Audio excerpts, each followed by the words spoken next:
Seduction isn't new. It's ancient, primal, timeless. From royal palaces to digital timelines, seduction has always been about power, presence, and persuasion. The tools may change and the words may evolve, but the emotional triggers, they've been the same for thousands of years. In this episode, we're taking a ride through history and into modern culture, from candlelit charm of Casanova to the chaotic allure of rapper Future. This is your blueprint, because once you understand how seduction works all across time, you can master how to use it right now. Let's begin with the original masters, Casanova. People label him a player, but that's shallow. His real gift, emotional intimacy. He listened. He made women feel seen and heard and desired. Every moment with him felt like a custom designed fantasy for them. That's real seduction, creating connection through attention. Cleopatra, she didn't just seduce men. She seduced entire empires. Julius Caesar, Mark Antony. She used her mind, her presence, and her mystique to command the most powerful man of her era. She was strategic, intelligent, and always in control of her image. Lord Byron, the poetic bad boy. He made chaos romantic, mysterious, magnetic. He turned emotional instability into emotional intensity. Women didn't just fall for him. They obsessed over him.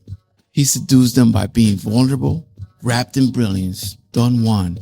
Legend or not, he represents the fearlessness, bold, relentless. He didn't hesitate. And that audacity, that became the seduction. What do they all have in common? They stood out. They weren't better looking or richer or anything other than any other man. They were emotionally triggering. They made people feel something unforgettable. Now, fast forward to today. We're not writing letters by candlelight.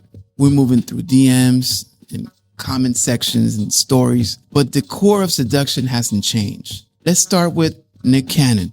Say what you want, but Nick Cannon currently has 12 children with 6 different women. You may not agree with his lifestyle, but the structure is undeniable. Here's part of the roster: Christina Milian, Mariah Carey, Brittany Bell, Abby De La Rosa, Alisa Scott, Lanisha Cole, Ree Ticey, Jessica White, Kim Kardashian, and the list goes on.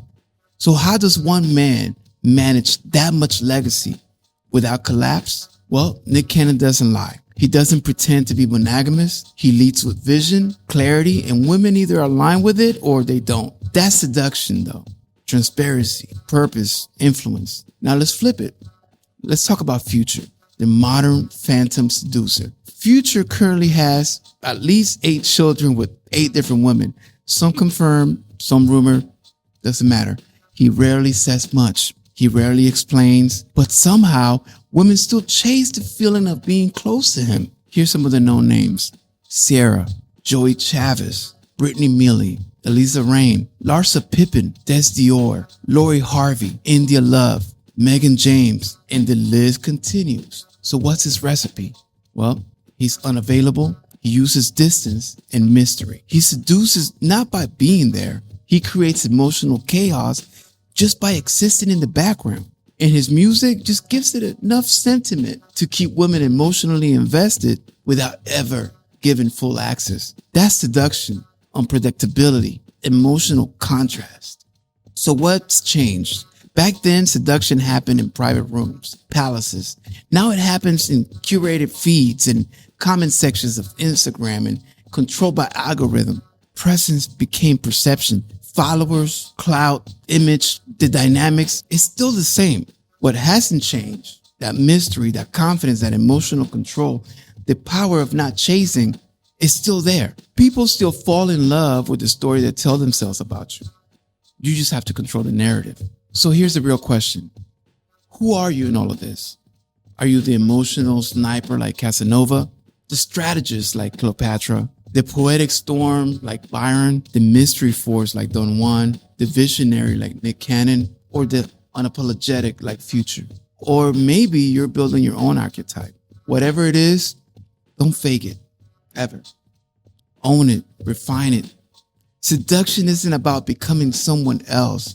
It's about becoming so authentically you that people can't look away. This is Seduction Tech. This is where we study the past, observe the present, and give each other the tools to influence the future. If this episode made you think, share it with someone. Because seduction isn't about just romance. It's about understanding your own power and mastering it. So stay sharp, stay intentional, stay being you.